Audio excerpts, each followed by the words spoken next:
Well, Britain's Heathrow Airport says it is fully operational again 1 day after thousands of travelers were stranded due to a power outage.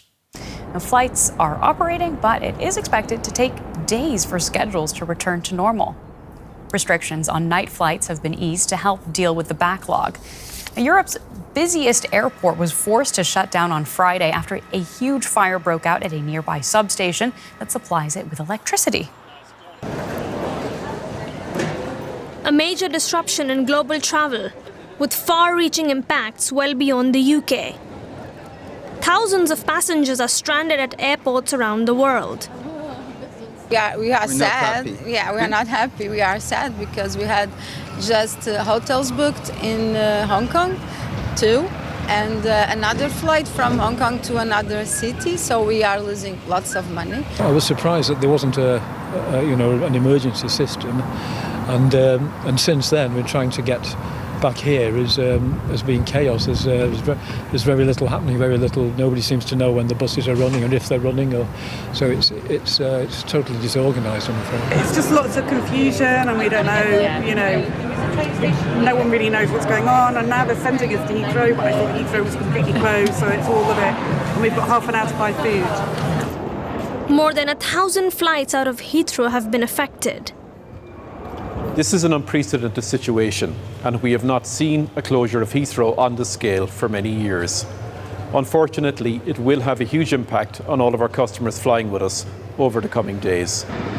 Authorities are still investigating the cause of the fire, but have found no evidence of foul play so far. As services slowly resume, the impact is expected to continue for several days. Passengers are working to reschedule flights, while airlines are focused on getting planes and crews to their destinations. For more on this story, I'd like to welcome Esther Kromhout, Managing Director at Netherlands Airport Consultants, who can share her insights on the aviation industry. Welcome. The ripple effects of Heathrow's closure are expected to last for a few days now, and it, of course, has raised some questions about infrastructure issues. What do you think went wrong here?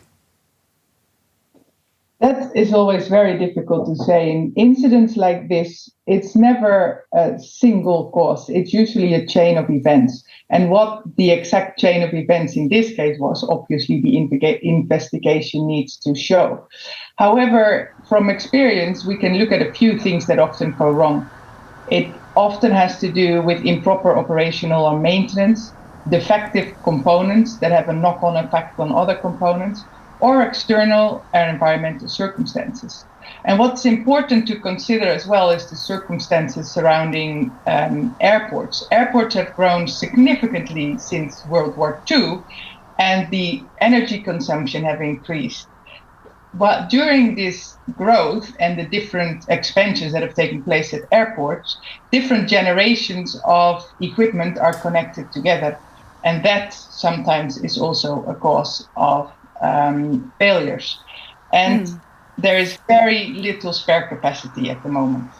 So what do you think can be done to make airports less vulnerable to this kind of disruption?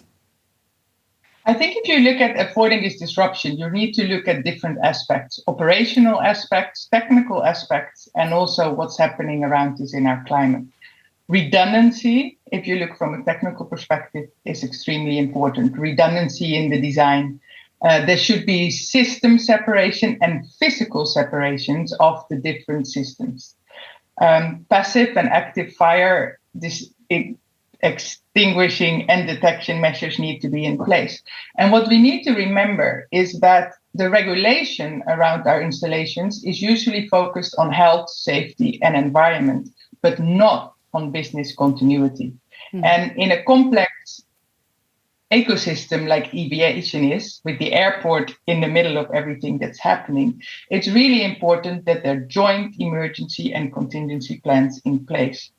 Risk assessments with proper mitigation measures set up, but also trainings, joint trainings that simulate these kinds of events. However, at an airport, the show goes on 24/7. So it's always difficult to find time and priority to do these things.